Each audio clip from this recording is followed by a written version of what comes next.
Welcome to the Work in Process podcast. Thank you so much for joining me again today on this episode. I'm so happy to have you here, and I just hope you've been getting insights and value from the previous episodes.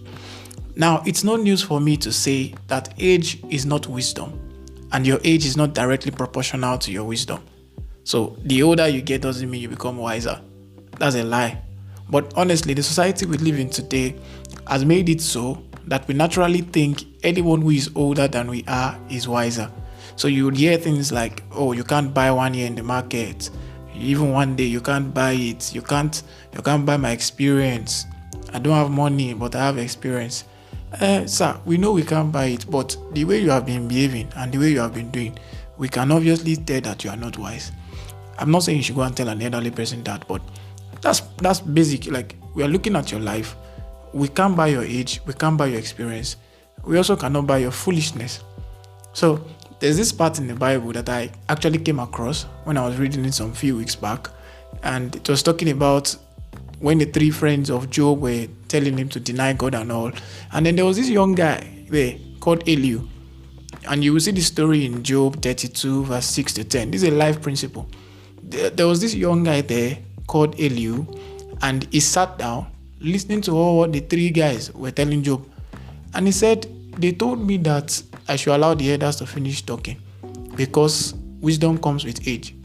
But after listening to the way 3 of you have spoken, I can say now that wisdom does not come with age, And he told them, and that's when the popular scripture that most people used to quote, when they say there's a spirit in man, the breath of the Almighty giveth him understanding. That's where it came from. And in case you don't know, now you know today. So I'm not saying we should be like Elihu, that we'll go and meet our elders and tell them, actually, I've been looking at you talk since all these days, sir. But sir, you are not that wise. That's not what I'm saying. Am I saying old people are not wise? No. Am I saying you should not honor and value old people? That's not what I'm saying. Am I saying experiences are worthless? They are very important. So that's not what I'm saying. And I would never say that. You would never hear me say that. But here is what I am saying. I am saying don't follow age or experience solely. Don't follow anybody just because of their age and experience. And this is my own faith confession. This is what I used to say. I am wise because the fear of the Lord is the beginning of wisdom. So I am wise because I fear God, not because of who I'm following, not because of what I'm following, not because of those that I'm looking up to. I am wise because I fear God. And I get wiser because I seek wisdom as the principal thing. I seek wisdom as a principal thing. That's why I am wise. So the moment I confess these words into my life, I naturally begin to follow the right set of people, because words are also powerful. You have to declare something that you want. So if you want wisdom, you have to declare wisdom and actually seek for wisdom. So I would advise you is to also imbibe this faith confession. So you are not wise because of people you are following. You are not wise because of he's more experienced than you and you are learning from him. That's not why you are wise. You are wise because you fear God, and you are wiser because you keep seeking wisdom. And I know some people are already asking me, okay, so now what should we be following? This is what I recommend.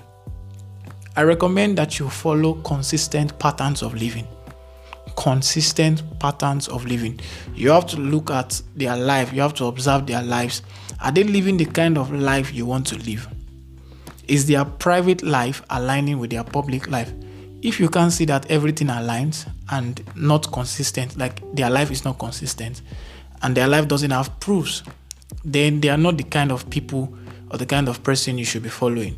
So even though they come and meet you and they tell you, oh, I'm more experienced than you are, I'm older than you are, just tell them, sorry sir, but the lifestyle you are living has no proofs of wisdom, and by their fruits you shall know them. So you know a wise man by his fruits.